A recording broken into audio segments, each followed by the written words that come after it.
بسم الله الرحمن الرحيم. السلام عليكم ورحمة الله وبركاته. أما بزماني عربي دز ببرنامجكم بكم چونك برنامجكم وتوري القي أم جاري أم برنامج تا أندازيك جیاوازه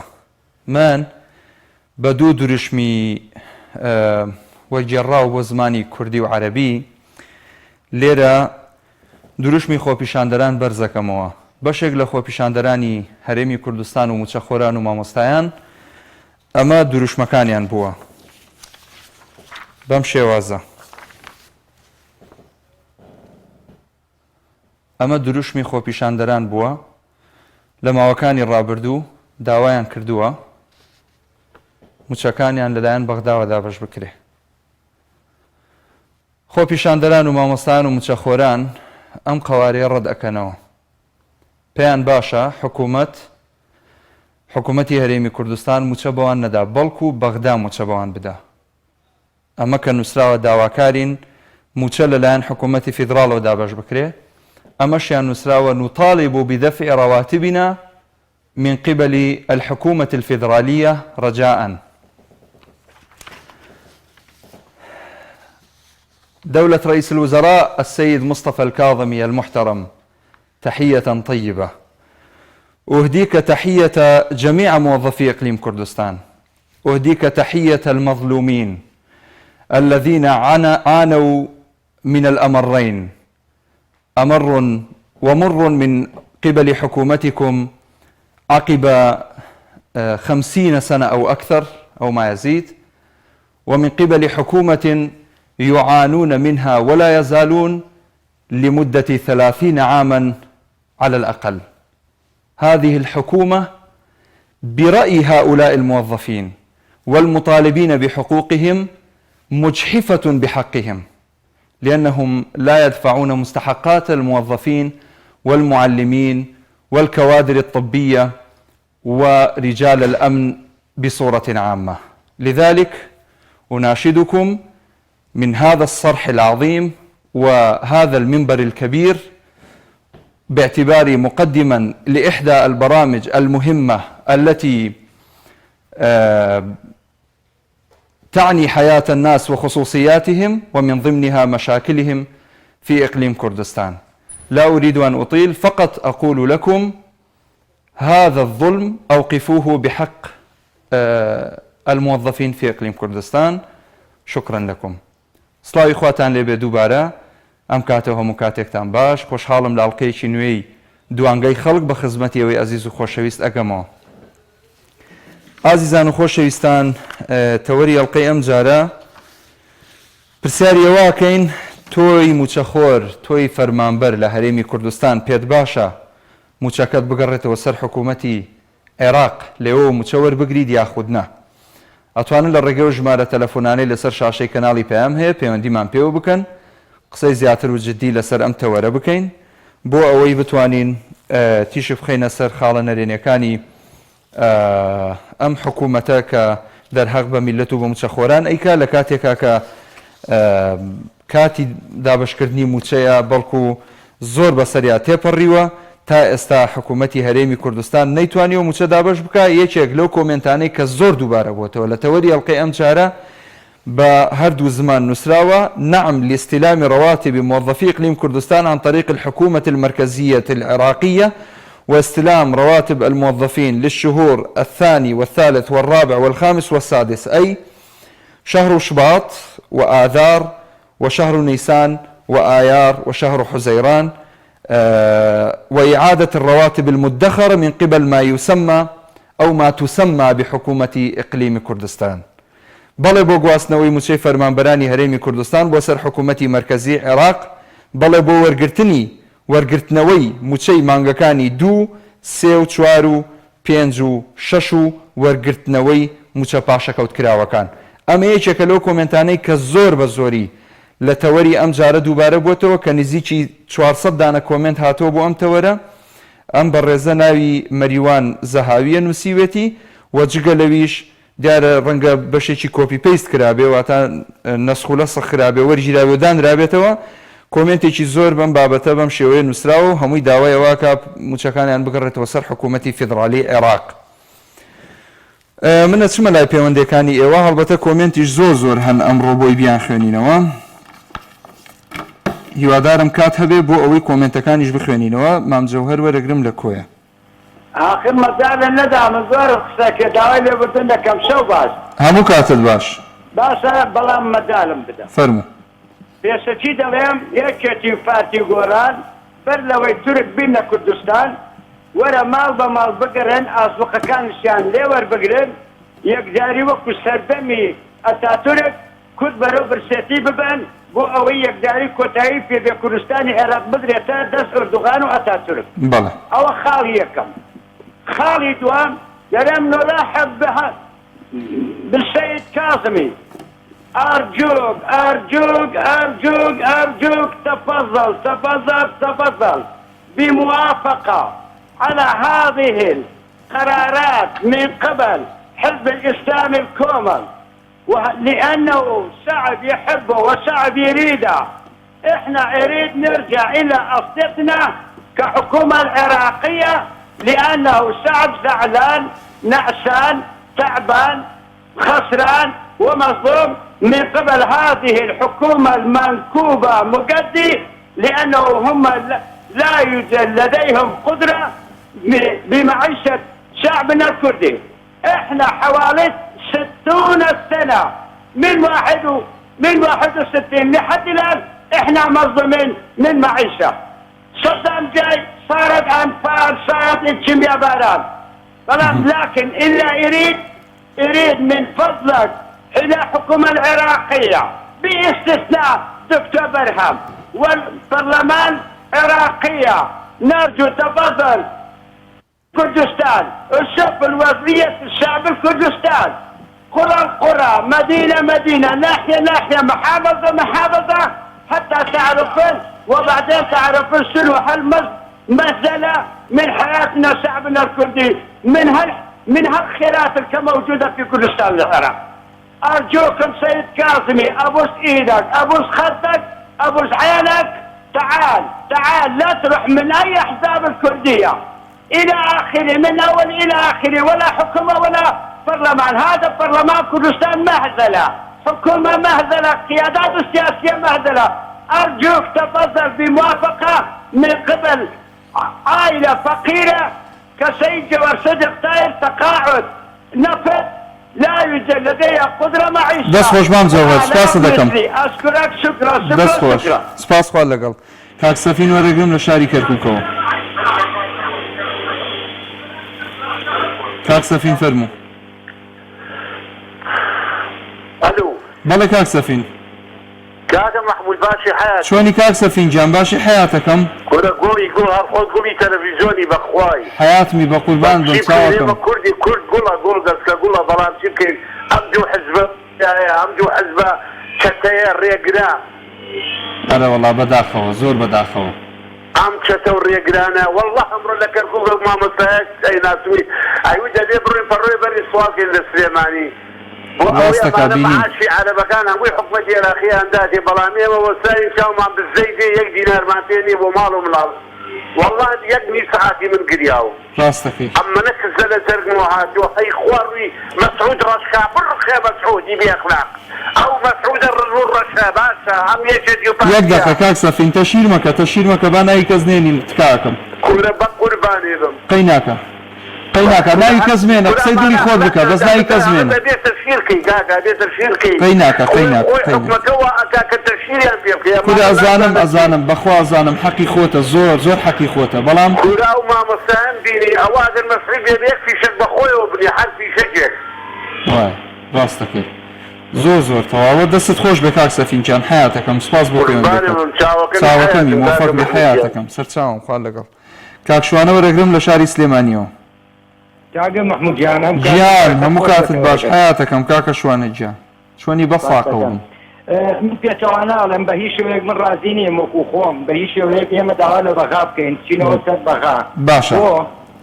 ئێمە هیچ حەقێکمان لای حکومەتی عێراقی نییە کاک محمود ئێمە با ڕازگۆ بین باشە ئێمە نزیکەی ئەوان باسیەکەن ئەڵەن ملیۆنێ با بڵێن 800,000 موچە خۆرێ ئایا حکومەتی عێراقی بە بەلاشە موچایەتە سەر ئەم مۆزەفانە شتی وا بێت نە ئەی ڕەحمەتی خوات لێ بێ یاری ئەمە یەک ئەم خەڵکە کە داواکە ئەو معاسکۆر و یەکێکی وەکو من کە کاتبم داواکەم لە حکومەت عێراقی گەربەین داواکەم بچینەوە سەربەخا ئەمە شکستە بۆ حیزبەکانی یەک کۆمەڵ دوو یەک گرتو و دوو ئەم دەنگە ناڕازیانە بەڵێ ئەمە ڕاستگۆیە ڕاستیە با بێڵێن ئەم پەرلەمانتارانە ئێمە بە عالمی ئاشکرا دزی ئەمانە کەشفەکەن با باسی تخوا نەکەینەوە نەمان باسی گەندەڵی و خراپەی ئەمانە کردووە با باسی نەکەین ئێمە باسی چارەسەر و بەدیلکەین باش کۆمەڵی ئیسلامی حیزبێکی بڵێن ئیسلامیە بەڕاستی بێ پەرلەمانتارەکانی ڕاستگۆ و صادقن هەم سەردەکردەکانیشان و تەلەڤیزیۆنەکەیشیان بەڵێ ئەم هەموو دزی و ناعەدالەتی و هەرجاری و فەقیری و خۆکوشی و ئیدی حەچیەک بڕۆ تا فەسادی شێ لەناو کۆمەڵگادا ئایا ئەمان بۆ نایەنە سەرجادە پێش ئەم خەڵکە بکەون باش ناڵێن بە شەڕی ناڵێن برا بە شەڕ هەر بە ئاشتی کاکە وەکو موختار سەد باب کۆمەڵی ئیسلامی وەکو بەڕێز کاک شاسوار عەبدوڵواحید بێتە سەر تەلەڤیزیۆنی ئەعلانی ئەوە کاکەمە داوای مافی خەڵکەکە ئایا پارتی دیموکراتی کوردستان جوڵەوی حکومەتی هەیە لە هەرێمی کوردستان حساب و هیچ حیزبێک و دین و ئایندایەک و ئینسانیەتێک ناکە ئەگەر لە پێناو ئەما بە ئاشکارێک تۆ کوشی ئەمە شەریدی بابا یەک ماڵ هەیە تێ وەڵای کاک محەممەد قسە لەگەڵ ئەەکەم دیترێنەوە دێنە ماڵەیە بەڕێز ماوەسە عەلی بابیر بێت ئەمە بەتیلە کاکە ئێمە کە داوا لە حکومەت عێراقیەکەن ئەمە شکستە بۆ ئێوە کاکە حیزبە مەعارەزەکان برای بەڕێزن فەرمون کاکە بابێن خۆیان بتاوان لە یەک پارتی بکەن کاکەم نەوتە تەسلیمکە ئەم هەموو سێ ڕاگرە کاکە جان ئەم هەموو کۆشک و تەدار و فیرعەونە بردوودانە بە ئاسمانە ماڵی میلەتە فەرمون کاکە با پەرلەمانەکارەکانتان پێشخەڵەکەوێ هەدی هەڵخەڵەن موچەخۆر فەرموو کۆمەڵی ئیسلامی با خەلکێکە با بۆ نمونە بڵێن پیرۆڕا گۆڕێتەوە لەگەڵ یەکگرتوو لەگەڵ گۆڕان لەگەڵ ئەم حیزبایە درا بەم بەراسمیەکی زۆر شایستانە بچینە بەکەم پەرلەمان کاکە لە سلێمانی و لە هەولێرە مخەڵەکان شەبکە دەستە خۆش بێ سپاس دەکەم کاک خالید وەرەگرم لە چەمچەماڵەوە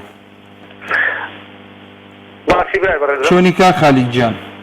باشی براکەم چاکی عەزیزی من خۆش بێتەوە لە جوانەی کە هەڵبژاردووە چاوەکەمی لە خزمەتم بەڕاستی ئەو دەورە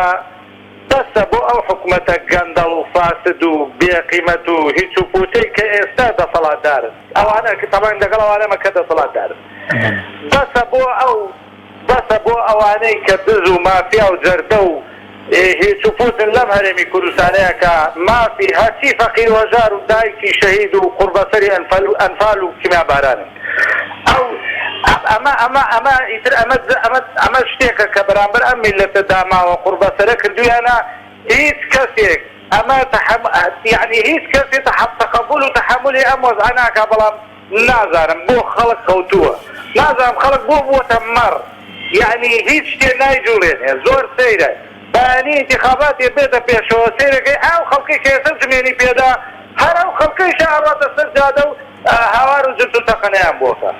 کاکە دەبێتە دەست لە مەزعا بدرن کاکە دەبدایانن ڕایانن کورەدە هەڵبترێتەیان کاکە بە ئاربیسیلیاندا بە فیشێک بەچین بەدار بە قوربەسیان حەج شتێکە بێ بەس ئەمانە لە ناوچن و لە ناویان بەرن ئاخر خوێنێکی زۆر ڕژێ کاک خالید ئەمڕۆ بینیم لە کەناڵێک لە کەناڵەکان لە کەرکووک ئەو مامۆستا داماوە ئەیوە حەبی نەخۆشیەکەم کردووە بە دوولەتەوە لەبەر بێپارەی لەبەر نەکبەتی یعنی زۆر سەیرە زۆر ئەمانە قەت نایەنە دەنگ ئەمانە قەت وجدان و قەت یعنی شەهامەتیان ناجوولێ زۆر سەیرە یعنی بیر لەو میلەتە فەقیرە هەژارە ناکەنەوە کە ناڵێن کاکە ئەمانە ئاخر میلەتی داما ئاخر دوو سوڵتەی هیچ و پوت ئاخر تۆ ناڕێ ئەم فەقیر و هەژارە بەچێژێنم ئاخر تۆ ناتوانێت حکومداری بکەی ناتوانێت یعنی وەزعێ بخۆکێنی کاکە چیەکەی لەسەر کورسیە دەوازی لێبێنە کاکە دەبڕێنە خۆڵمان بەرەوە کاکە خەڵکی وا هەیە لەم شارەیە قوربەسەرە یعنی نانی نییە نان ئیتر کە نانە نەبێت چیەکەی یعنی من نەیتەکەوە بەڕاستی تەوەرێکە زۆر دەست خۆش بێ زۆر جوانە بەڵام هیوادارم لەو خەڵکە لە فەرمانبەران لە خەڵک لە حەچی کەسەیە بێنە سەر جادە و هەر لە بەیانی زووتر نییە ڕایان نەنوڕایان ماڵن بە ئەم زۆر مستەمەی تر نەبێنێ زۆر دەستەکانت خۆش بێ خوان لەگەڵ بێ کاک خەلیل گیان چاوەکەم سپاس بۆ پەیوەندیەکەشت بەڵێ بەڕێزان دیارە بەرنامەکەمان ڕاستەوخۆ لە تۆڕی کۆمەڵایەتی فەیسبووکەوە ئێستا ئەگوازرێتەوە بۆ ئێوەی عەزیز ئەتوانن ئەوەی کە ناتوانێت لە شاشەی پەیامەوە بینەرمان بێ ئەتوانێت لە تۆڕی کۆمەڵایەتی فەیسبووکەوە لە پیجی فەرمی کەناڵی ئاسمانی پەیام پەیام تیڤ لەوێوە بینەرمان بێ و کۆمنتی خۆی بنووسێ دیارە کۆمەڵێک بەڕێز کۆمنتیان نووسیوە بە نمونەی کاک نیزام و کاک ئەرسەلان و کاک کاوە و کاک داراجاف کە نووسیوێتی من لە فەڕەنساوە سڵاوتان لێ ئەەکەم و سڵاوم هەیە ئەبوو معتەز جەبووری کۆمنتی نووسیوە بە هەر حاڵ خەڵکێکی زۆر کاک محەممەد کاک شەوگار بەکر خات و شەوگار نازانم الحاصل کۆمنتێکی زۆر نووسراوە بەڵام تکاکەم کۆمنتەکان با گونجاو بێ بۆی بتوانین بیان خوێنینەوە هەڵبەتە ڕێباز خەباتیش نووسیوێتی بەڵێ پێم باشە زۆریش تاری قادری ژەڵێ ئەگەر بکرێت بەڵێ حاتەم کۆی نووسیوێتی بەڵێ پێمان باشە موچە بچێتە سەر بەغدا محەممەد علیش نووسیوێتی وەکو خانە نشینان زۆر باشە چونکە لە عێراق کەمترین موچەی خانە نشینی 500,000 دینارە بەڵام لە هەرێم 200,000 دینارە تەوفیق محەممەد ئەڵێ هیوادارم بەغدا خۆی موچەی هەرێمدا بەش بکات ئەم گەندەڵانەی لای خۆمان دابەشی نەکەن عەلامەدی نووسیوێتی بەڵێ زۆریش باشە بە دڵنیاییەوە ئاواز نەزم نووسیوێتی بەڵێ زۆریش باشە لە سایە ئەم بەناو حکوومەتە خەڵکی ژیان و گوزەرانی نەماوە بۆیە هاوار بۆ بەغدا دەبات عەبدوڵڵا ڕەشیدی ژەڵێ بەڵێ داواکانیم بە زووترین کات جێبەجێ بکرێ ئیبراهیم محەممەدی ژەڵێ بەڵێ بە دڵنیاییەوە چونکە هەموو ڕۆژجارێک دابەش دەکرێت سەنگەر عەلی ژەڵێ هەزار جار ئەڵێن بەڵێ پەرستۆ قەرەداغیش نووسیوێتی ئەگەر دز و مافیەکانی کوردستان بهێڵن کارێکی باشە ماکوان زەڵمی ژەڵێ ئەگەر بەرپرسان نایانەوێت موچە بخرێتەوە سەر بەغدا با خۆشیان لە بەغداوە موچە وەرنەگرن کۆمنتی ترە خوێنمەوە جارێ با بچم بۆ لای پەیوەندی تر کێ کاک پۆڵا لە شاری هەولێرەوە داخراوەتەوە بەداخەوە سڵاوی خوا لە تۆش کاک پۆڵا خۆتی فەرموو کاک پۆڵای گیان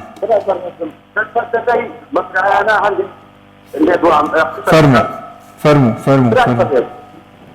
لەک حەزەکەی مسلمانگانەی هاوڵاتیانی کوردستان بگرێت بەڵێ هەبووە کەزەکی ساڵمانی کوردستان بەدادبەروەوانە دابەستایە بەڵام من دڵتەنگم ئەوانەی لە مێزوو شارەکانی ئەوانەی مێزووی خۆمان ناڕاستن کە چاوەڕێنەکان سەرێنی عەرەبەوە ئەوانە خەونە خەیاڵە برای بەڕێزم چونکە خێن ناوێت ڕێبدە ئاڕاتانەوە من ڕەگەت پەرست نیم من دژی هیچ نەتوانێتی بەڵام ئەوانە بێعاداتن دەزانی ئێستا بەدەستکردنی دەستی پێی بەسلاوە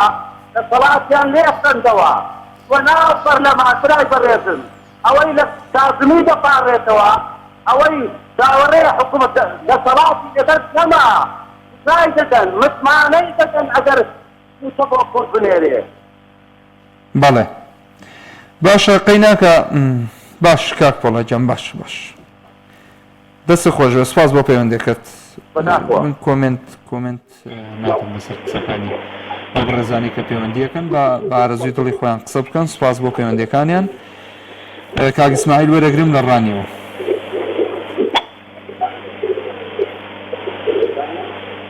ئەوان کاک هەرێم یوسف نووسیوێتی ئەڵە بۆ نمونە ئەم دۆخەی ئێستا ئەم خەڵکەی تایە ئەنجامی هەڵپەرچی و پەنجەمۆری هەڵبژاردنەکانە ئەمە کۆمنتێکی جوان بوو بۆیە خوێنمەوە کاک هەرێم یوسف نووسیوێتی باشە کاک ئیسماعیل فەرموو عەلەیکم ئەسسەلام وەڕەحمەتوڵڵاه فەرموو کاک ئیسماعیل لە تەلەفۆن و جۆم لێ بگرێ لە خزمەت و دام لە تەلەفۆن و جۆم لێ بگرێ چاوەکەم السلام عليكم وعليكم السلام ورحمة الله وبركاته شلونك كاك اسماعيل جان باشي؟ محمد والله من بمزداد موسي المنبراني هريم بسر العراق بله براسي من بيشتشي بيوتي لها بو بس زور بيوي نابد لك هذه السادة بو زور لمش خلقك دعوة با او موسي في المنبراني هريم بسوس العراق بله چونکە هیچ ئومێدێک بەوانە نەماوە کە بەڕاستی چاکسازی بکەن ئەوانە هەر هەموو کەسەکانیان تەدمێر کردو بەڕاستی کەسی تەندروستی کەسی پەروەردە هەر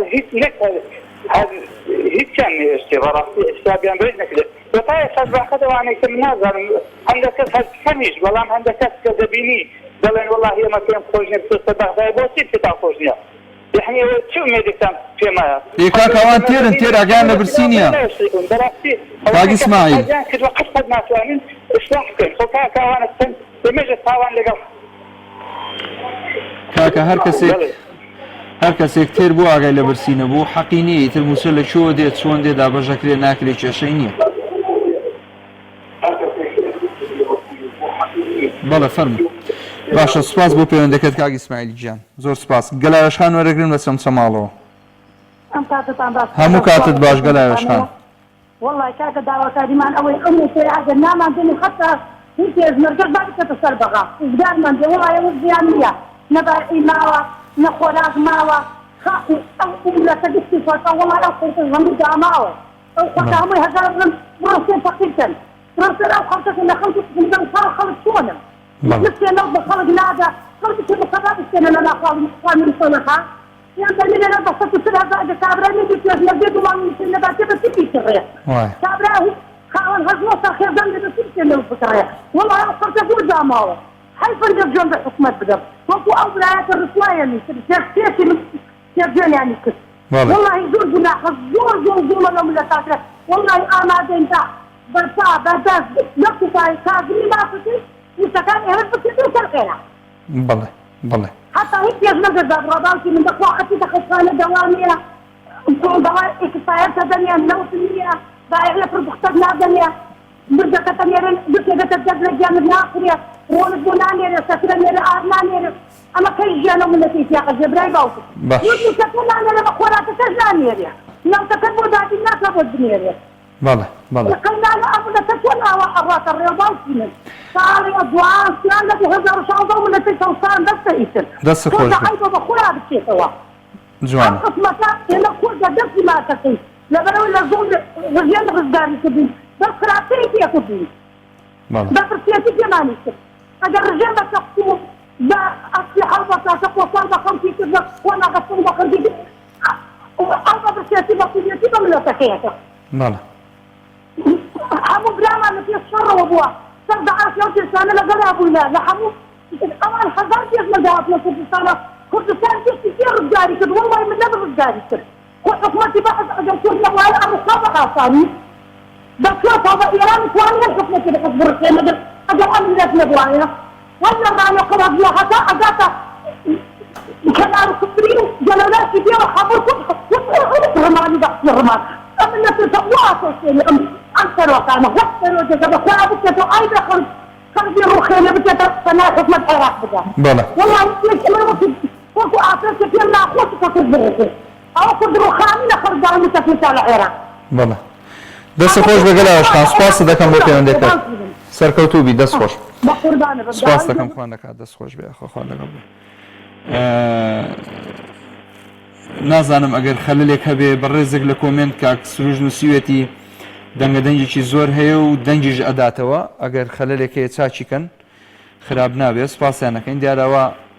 ئەو پەڕی دڵسۆزی و خۆشەویستی بینەرەکانمانە بۆ بەرنامەکە و بۆ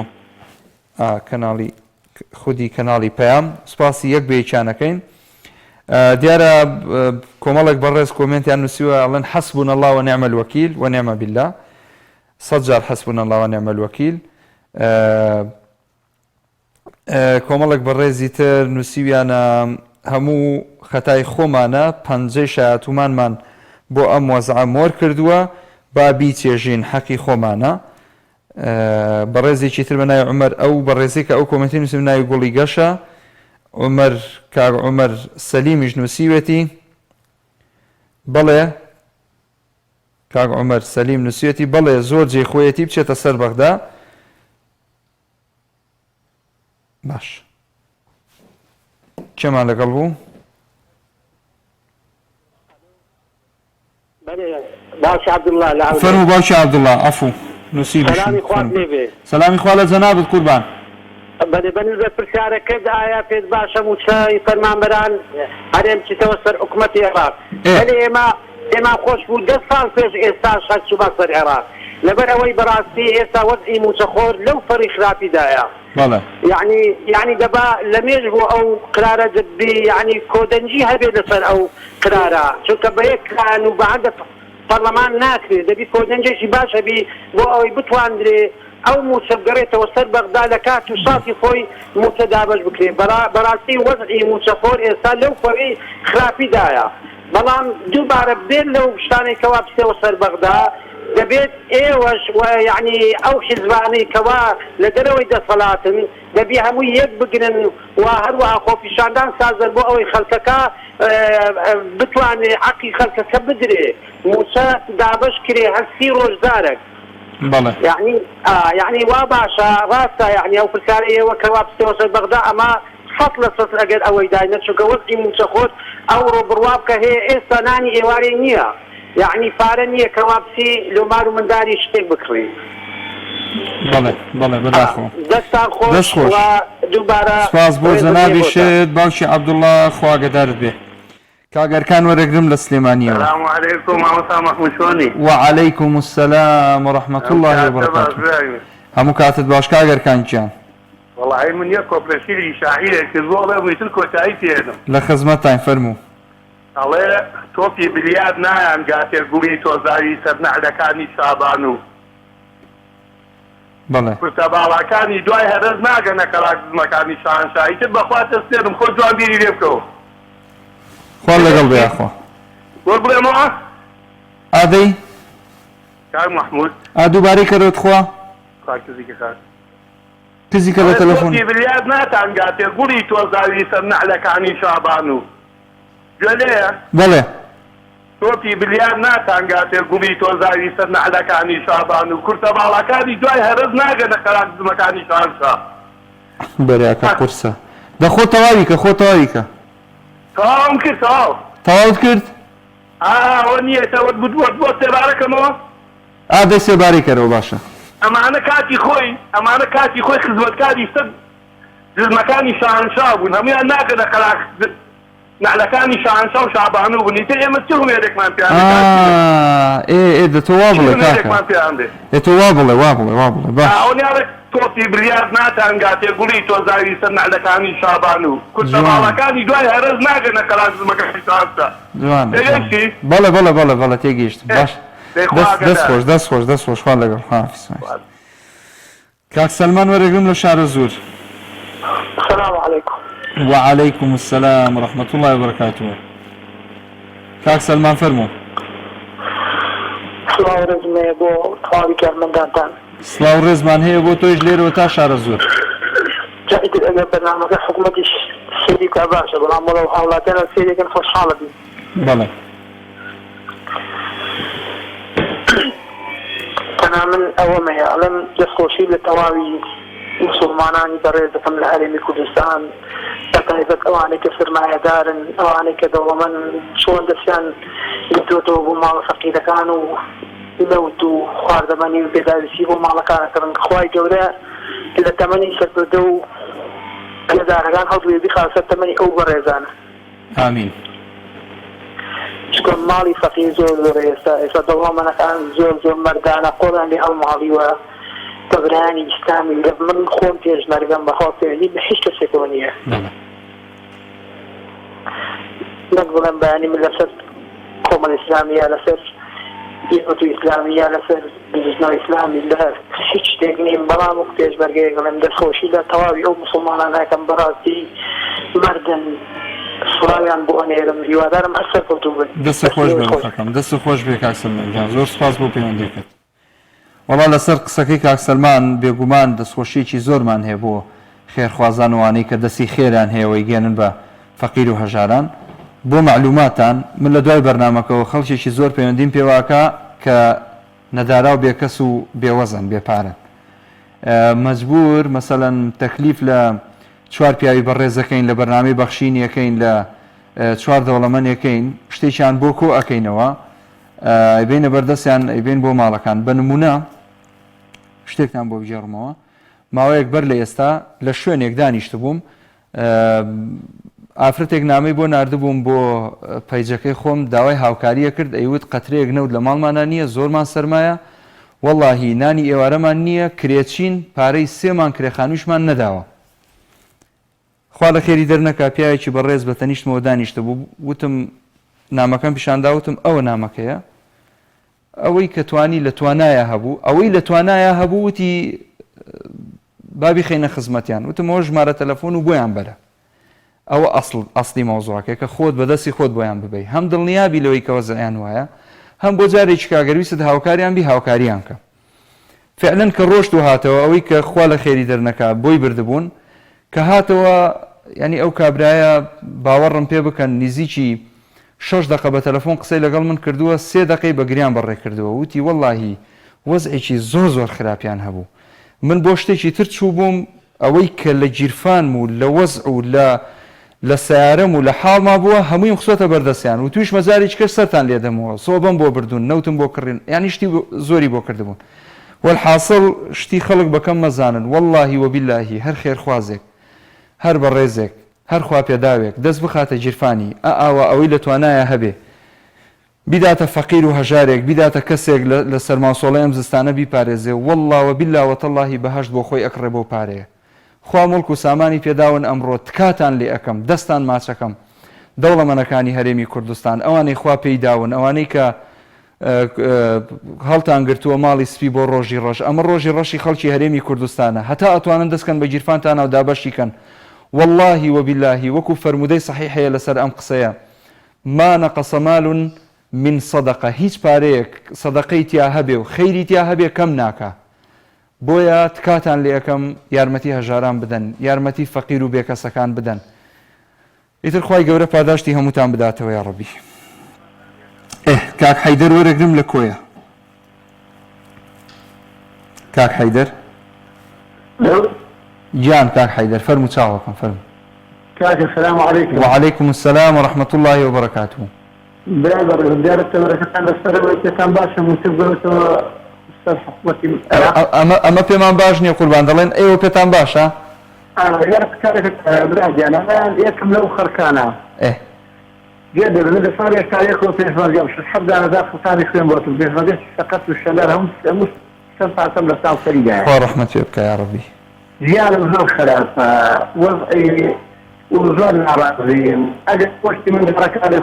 نقصي في وجه همو في مستقبل ذاتي كازمي قد نقدر أقيم الروح ولا تعارض المسيح مع تجسم ولا قسمة ولا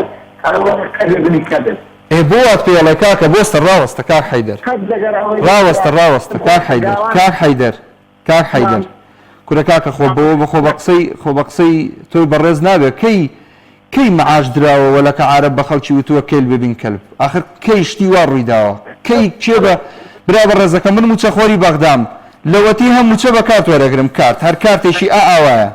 أوان ده كارتكم أتم متشكم ورقرم وديمه نكس بيا ماله لشوه نكس بيا ماله بوشوه نكس بيا ماله تسند متشكد نكس بيا ماله كلب ابن كلب أخ كيشتواه كيشتواه بوم خو من دفاع لبغداناكم بس ايوه بردي انا نقصه تو برينداري دنيا بارچت بيويا ام جاجالي مچور نگرم اي والله يبرسياره يعني جي برسياره حزناك مچل بغدا ور بگري ريك ورام بلا من حزناكم بس نكابرا بلا مچم بي بدا وبيان بلا كلب بين كلب يعني قشمر يعني والله اشتوار روي ندا انا زعم يعني الا اگر حالتك هي لجدس بوم عم بينا بايم بخين سر شاشي بيان بلين والله لبغدا للجنوب معاش دابش كراو بيوترا كلب بين كلب فرمو جولن بو داك استو بيان ذكر كاك محمد لسم سمالو ورغرب كاك حيدر لكو خوي داك تلفونك يعني من رغون كرنود ادمي كي اشتيوا لهيس قاموس كانيه كابرا معاش داتي زيوش اصلا معاش خلق نايدا يعني ولا كعرب نايدا تدس جيازك داتي استا جيازك بقدر او موبايله اتر كرد اذا عربي اذا مهم جهازك اذا يبجيرو اذا تدس او حكومتي العراق كاك فرمو كاك محمد كاك محمد ولا فرمو جانكم ولا فرمو قربان من جزاك كاك محمد ولا اي جول لما ولا ده فرمو ساوكم قصكا قصكم على والله کاکە محمود قسەیەکە جان کاکە محمود قسەیەکە قسەکە قسە جوێم لێتە بەڵێ بەڵێ ئەمێ بەڵێ بەڵێ ئێستا کاکە محمود جان تۆنی باسی وەڵام من باشم کاک محەممەد تۆ چۆنی باش خوات کە بەس ئەمن سوالێکم هەیە فەرموو ئەو ئەمدا پەرلەمانەی کوردستانی خۆمان يعني سنديا خوادي بقرآن باشك لو لو أمريكا لمكتب سياسي ودقن لو أمريكا لمكتب سياسي ودقن لو بخوان برلمان تاني سبكان سنكن چی ئەمر لە مەکتەب سیاسی وەردەگرێ؟ بەڵێ چێ وەری دەگرێت چێ ئەمر لە مەکتەب سیاسی وەردەگرێت؟ دەڵێم ئەو ئەمەندە پەرلەمانەی کوردستانی خۆمان آخر چێ بە نمونەی چێ تۆ مەڵێ ئەندام پەرلەمان بڵێ مەسەڵەن فڵان ئەندام پەرلەمان فڵانە فراکسیۆن بۆی بتوان وەڵامت بدەمەوە لا تێناگەم چۆن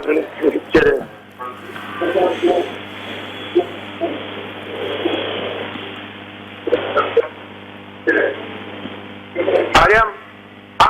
ئەمەدە پەرلەمانەکانی خۆمان بۆ لە مەکتەب سیاسی قراری وەردەگرن سونگیان نەخواتیە ئیلا لە بۆ کوردستان لە کوردستانی برێن ئەوەی مەساعەتی کوردستانی یەبین بۆ لۆ سوال لە مەکتەب سیاسی دەکەن دەرێن ئایا چ برێن چ نەرێن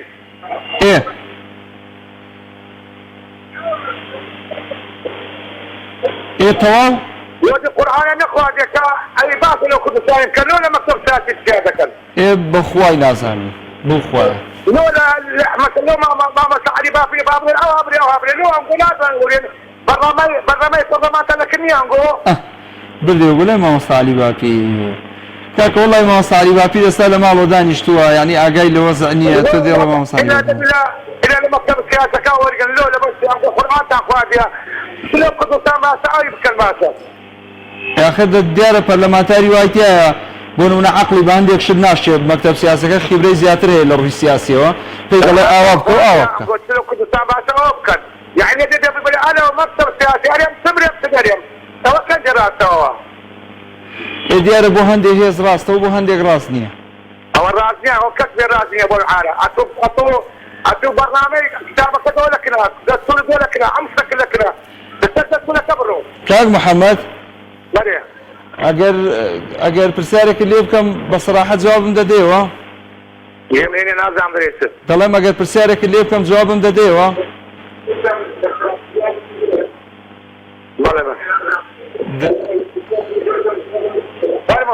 دەنگت داوە دەنگ جەنابەت ئاخر جار دەنگت بە چێ داوە عەزیز نەبێ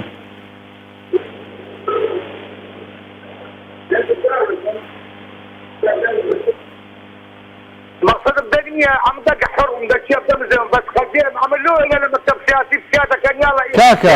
اذا كان للبرلمان اذا كان كاكا جان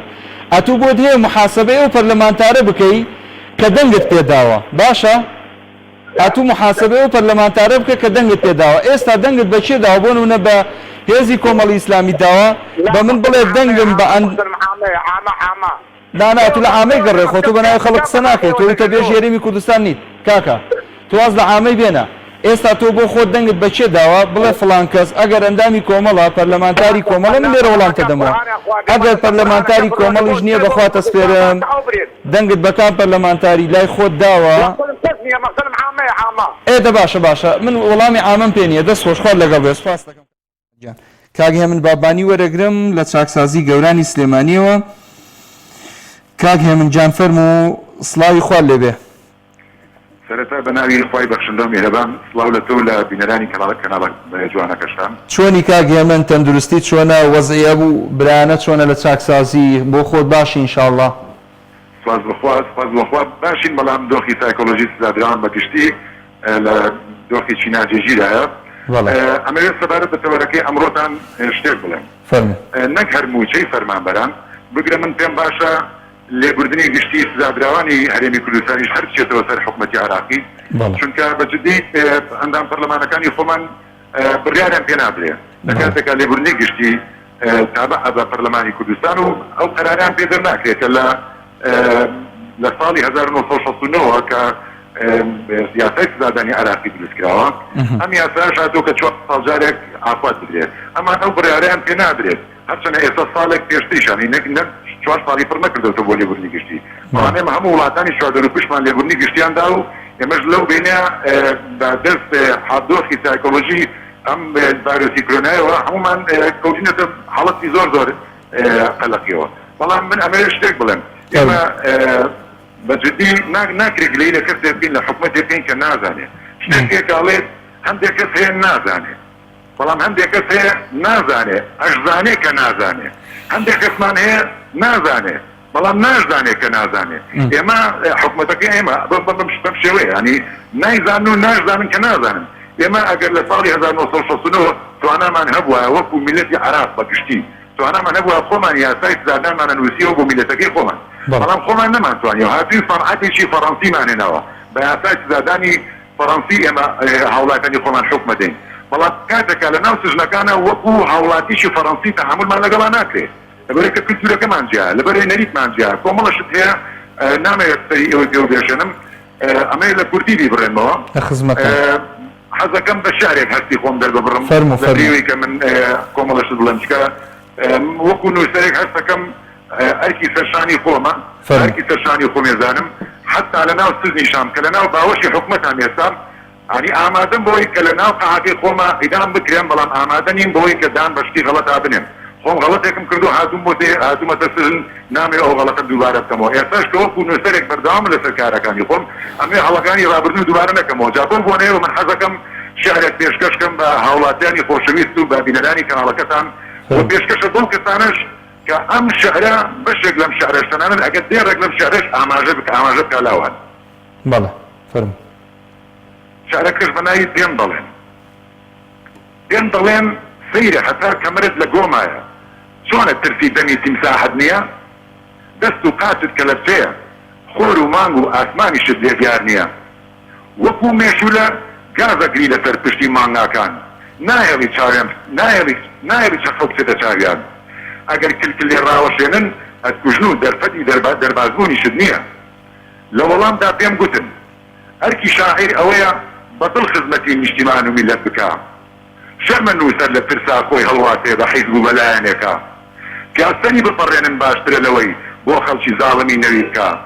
جارێک دەنگ بدەی بە پاشای خراپ دواتر داوای قۆڵێکت لێیەکە خۆ دەزانم دەبێ گورت پێر بێ بۆ ئەوەی ڕاوی مەڕی شوان نەکات بەڵام دەستێک کە فێری دزی بوو زۆر مەحاڵە بتوانێت تەرجیح بکات منیش غەدرم پێ قبوڵ ناکرێ پیاو کە ئیسلاح بوو هەر باسی قژیەکە وشەکانم وەکو دەرزیە خەڵەمەکەم عەقڵی گەندەق بلومانەکە شارەکانی من دژی ئەو کەسانەیە کە خیانەت لە کوردستانەکە